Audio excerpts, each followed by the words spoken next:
Okay, well, I come from a small town. It's called Kennedy, Texas. Graduated high school in 1987. I went on to the University of Houston to receive my bachelor's degree in elementary education. During the time that I was an assistant principal, my life was a whirlwind. I had 4 children. I would take my baby to daycare before work. I would take my other 3 children to their school, drop them off, and then I would proceed on to my job in San Luis, Arizona. And life could get hectic. It was a Sunday morning, so my mother-in-law and I decided to go to the mall. And after I had made my purchases, I proceeded to come outside. And as I was putting the package into the back hatch, I heard someone yell, "Yvonne!" All I felt was just boom.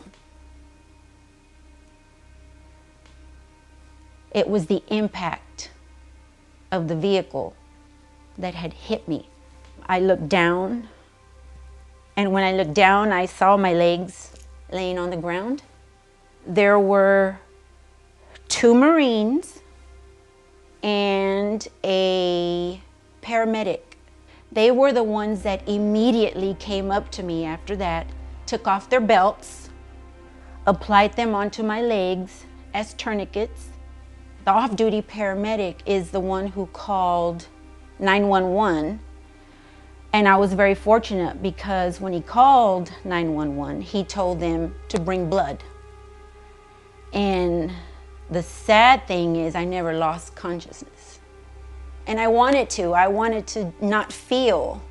I remember once I'm on the OR table, they had to strap me down.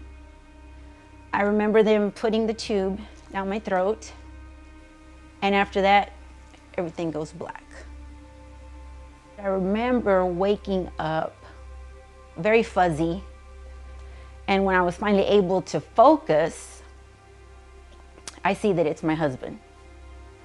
The first words that came out of my mouth to him were, "If you want to leave, it's okay. I understand."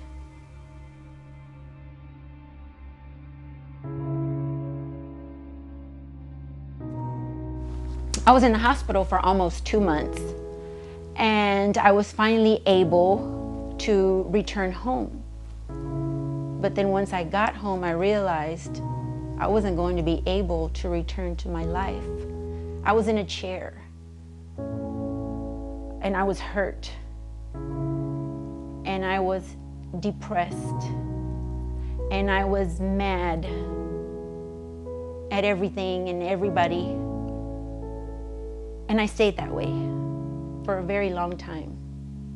And I just wanted to do what I wanted to do, which was be in my chair and be lonely. And I wasn't lonely because I had my children. And I knew I had to fight for them. I had my husband, and I knew I had to fight for him. I had to be strong for them. Because everybody had looked at me as the strong person. And I wanted them to continue believing that I was strong, but I wasn't. I was dying.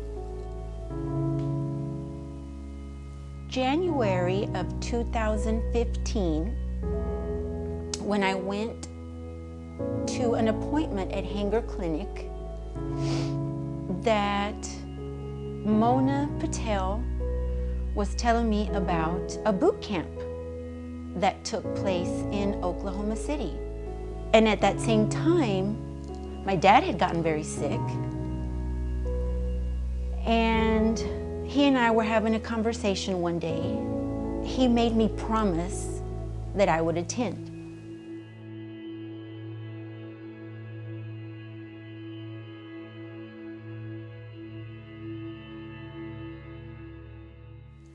I arrived first day at boot camp, and that's when I met Kevin Carroll. And I also met some amazing people that were doing fabulous things. You know, they didn't let the prosthetics rule them, they ruled the prosthetics. At boot camp, they pushed me beyond limits that I didn't even know I could be pushed. And I was walking. I just can't even describe the feeling that came over me. It was a feeling of freedom, independence, a feeling of, my gosh, I can do this. You know, and there are days that are more of a struggle than others, but you get by. You get by. Life gets me up every morning. You know, being able to be a mom to my son now, being a wife, you know, I can walk with my husband and we can walk hand in hand. I'm going to be 80 years old and I'm going to still be rocking these babies. Let me tell you, I will not let anything stop me anymore. I wasted too many years. I'm excited about this journey that I'm on now. I can't wait to try new things. I'm still in the process of learning. I have so many things that I still want to learn. You know, there's things that are still difficult, but I'm ready to face those difficulties. I'm ready to face those challenges. I practice every day. I'm out there doing something every day because I want to get better. Life is beautiful. Life is beautiful now that I'm up, now that I'm walking, now that I don't have to depend on a wheelchair. It has just totally changed my life. If I could go back in time and tell myself, I would tell the me back then that everything's going to be okay. You are going to be fine.